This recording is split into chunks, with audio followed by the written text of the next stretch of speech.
Hello bankers, नमस्कार। आप सभी का स्वागत है हमारे सेशन में। और हम आपके लिए लेके आए हैं ये सेशन उन कैंडिडेट्स के लिए जो कि जेएआईबी एग्जाम को टारगेट कर रहे हैं मई 2025 के लिए। उनके द्वारा जो भी लोग इस पार्टिसिपेट कर रहे हैं इस एग्जाम में, जितने भी डियर बैंकर्स पार्टिसिपेट करेंगे, उनके द्वारा वो कॉमन मिस्टेक्स अवॉइड की जा सकें जिससे कि एग्जाम में कोई भी हानि ना हो, यानी एक अच्छे मार्क्स के साथ हमारा जेएआईबी एग्जाम क्वालिफाई हो। इसी के ऊपर बेस्ड है हमारा session, common mistakes to avoid in JAIIB exam में 2025। वो कॉमन मिस्टेक्स जो आमतौर पर हम करते हैं, देखते हैं कौन कौन सी मिस्टेक्स हैं जिनसे हमें बचना है। ठीक है दोस्तों, चलिए। तो सबसे पहले अगर हम बात करें दोस्तों, तो जो हमारा सेशन है, हमारे दिमाग में बहुत सारे डाउट्स भी होते हैं। पहला केस, ठीक। दूसरा केस, अगर हम कॉमन मिस्टेक्स की बात करें या कॉमन थिंकिंग की बात करें, जो जो भी कैंडिडेट्स हैं उनके दिमाग में जो कॉमन थिंकिंग होती है, कि सबसे पहली थिंकिंग आती है कि मेरी अभी प्रिपरेशन नहीं है, मैं क्या क्वालिफाई कर पाऊंगा एग्जाम या नहीं कर पाऊंगा। तो इस वाले अटेम्प्ट को हम छोड़ देते हैं और नेक्स्ट अटेम्प्ट में एक बार एग्जाम का पेपर देख के फिर नेक्स्ट अटेम्प्ट में हम पार्टिसिपेट करते हैं। पहला थिंकिंग। दूसरा, stop thinking about preparation will start near exam date. बहुत सारे लोग सोचते हैं कि जब रजिस्ट्रेशन स्टार्ट होगा तब हम अपनी प्रिपरेशन को स्टार्ट करेंगे, और बहुत सारे कमेंट्स या अलग अलग जगह पे हमने रिसोर्सेज में देखा होता कि हमारा एग्जाम 10 दिन में निकल गया, 5 दिन में निकल गया। आसान नहीं होता, क्योंकि जब तक आपका कंसेप्ट स्ट्रांग नहीं होगा तो एग्जाम को क्वालिफाई करना भी आसान नहीं होगा। तो आप अगर ये सोच रहे हैं कि एग्जाम नजदीक आएगा तब हम अपनी प्रिपरेशन स्टार्ट करेंगे, तो ये सोचना गलत है। यानी आपको अपनी प्रिपरेशन, आपके पास जितना पर्याप्त समय है उस पर्याप्त समय का यूटिलाइजेशन करके अपनी प्रिपरेशन को स्टार्ट कर देना चाहिए। फिर आता है we are confuse which study material is best.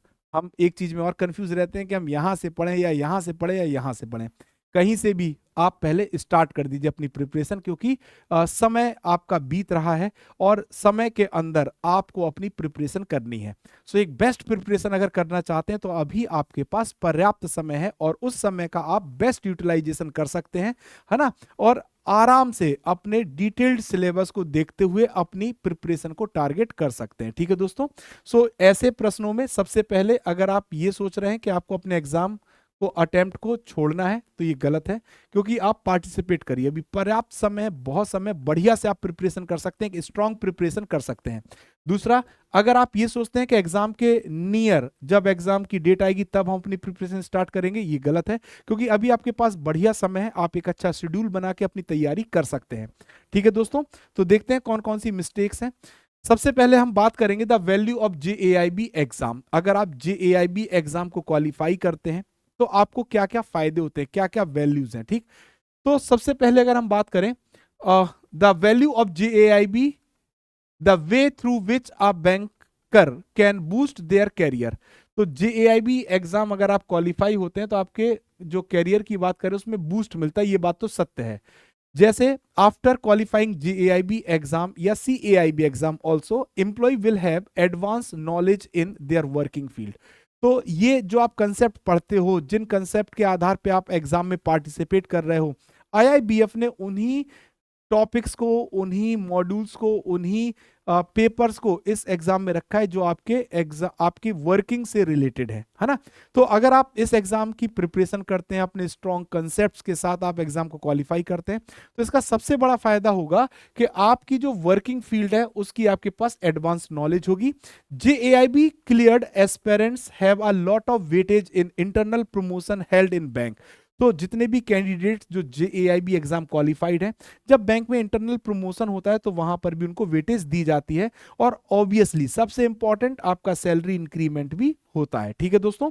अगली अगर हम बात करें तो start too late to complete your syllabus. पहला पॉइंट जो आपको कहा गया है वो ये कहा गया कि अगर आप देर से अपनी तैयारी शुरू करेंगे तो आप क्या अपना सिलेबस कंप्लीट कर पाएंगे। देखिए, जैसे अगर हम आसानी से बात करें, इस समय जो हमारा मंथ है ये अपना चल रहा है दिसंबर, मान लीजिए हम जनवरी से स्टार्ट करते हैं प्रिपरेशन, तो जनवरी, फरवरी, मार्च, अप्रैल, मई, मई में आपका एग्जाम होता है, आमतौर पर हमें पता है कि मई में हमारा एग्जाम होता ही है, अप्रैल में रजिस्ट्रेशन स्टार्ट हो जाते हैं, तो हमारे पास 4 से 5 महीने हैं, पर्याप्त समय है ना। तो अगर आप जितना देर एग्जाम के टाइम पे अगर आप प्रिपरेशन करोगे तो आपके पास उतना समय नहीं होगा कि आप अपने सिलेबस को कंप्लीटली पढ़ पाए, ठीक है दोस्तों। तो अगर आप अभी से सिस्टमेटिक तरीके से अपनी प्रिपरेशन स्टार्ट करते हैं तो आप कंप्लीट सिलेबस को पढ़ पाएंगे। कंप्लीट सिलेबस के आधार पे जो नॉलेज आपके अंदर गेन होनी चाहिए, जिसके लिए ये एग्जाम रखा गया है, उसका बेनिफिट मिलेगा। और बिल्कुल 100% ये ट्रुथ है कि आपकी वर्किंग में ये चीजें रिफ्लेक्ट होना शुरू हो जाएंगी, ठीक है दोस्तों। सो आप शुरुआत करिए जल्दी से जल्दी, जिससे आपके एग्जाम की प्रिपरेशन कंप्लीट हो पाए।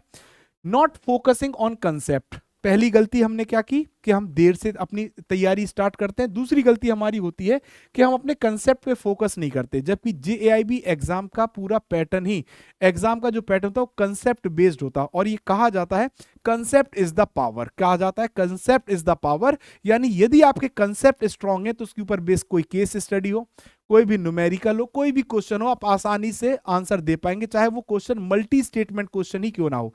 तो अगर आपका कंसेप्ट स्ट्रांग है देन आप जीतेंगे, मतलब 100% प्रोबेबिलिटी है कि आप सक्सेस की तरफ ही जाएंगे। तो अगर हम कंसेप्ट पे फोकस नहीं करते हैं तो बहुत इंपॉर्टेंट है कि हमें अपने कंसेप्ट पे फोकस करना पड़ेगा और करना चाहिए, ठीक है दोस्तों। सेकंड एरर हम करते हैं। थर्ड, रट्टाफिकेशन। हम कभी कभी क्या होता है जब एग्जाम का प्रेशर होता है तो हम फटाफट रटते हैं चीजों को। रटना नहीं है, ये तो आपकी प्रैक्टिकल वर्किंग है, जो आप पढ़ रहे हैं यहाँ पे वो आपकी प्रैक्टिकल वर्किंग है। अगर आप उनको कंसेप्ट को समझेंगे और उनको अगर आप समझ के तैयार करेंगे तो मे भी आपको रट्टाफिकेशन की आवश्यकता नहीं पड़ेगी, ठीक है दोस्तों।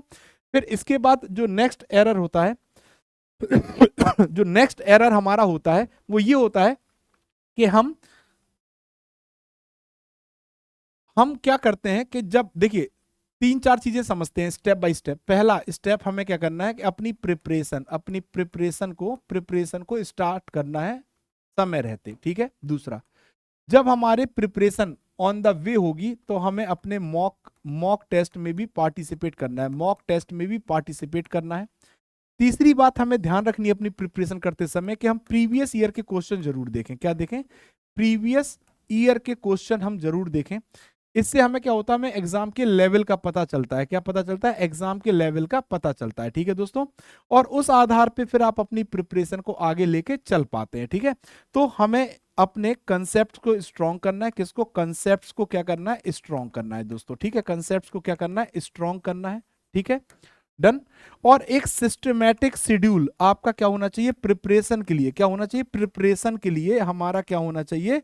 एक सिस्टमैटिक का मतलब सिस्टमैटिक शेड्यूल होना चाहिए। क्या होना चाहिए दोस्तों? शेड्यूल्ड होना चाहिए।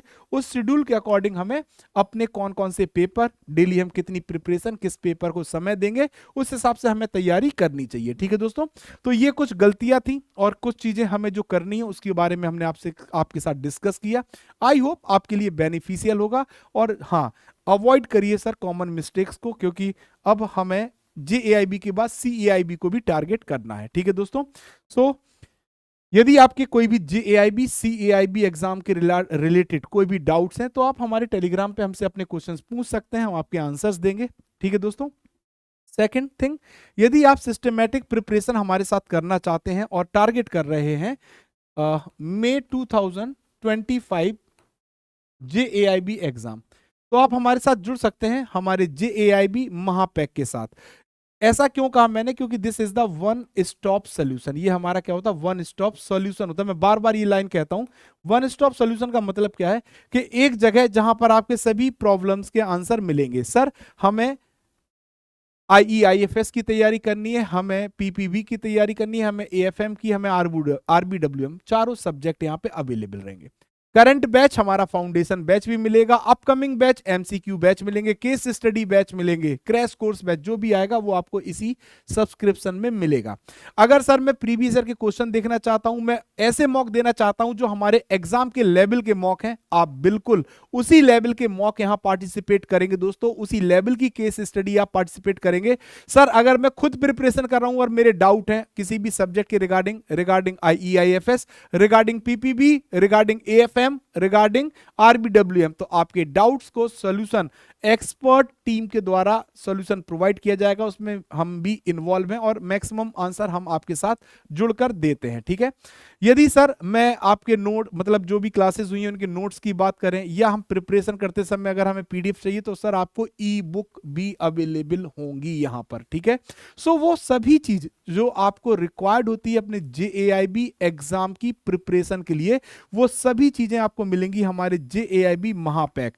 आपको 1 ईयर महापैक भी मिलता है, आप सब्सक्रिप्शन ले सकते हैं 2 ईयर, तो जो आपको बेस्ट लगे वो सब्सक्रिप्शन आप ले सकते हैं दोस्तों और अपनी प्रिपरेशन को कर सकते हैं टारगेट, यदि आप मई 2025 एग्जाम को टारगेट कर रहे हैं तो। ठीक है दोस्तों, सो इसी के साथ इस सेशन में अब हम आपसे लेंगे विदा। सो ये कॉमन मिस्टेक्स जिनको आपको अवॉइड करनी है, किन चीजों पर आपको ध्यान देना है, वो हमने आपके साथ डिस्कस किया।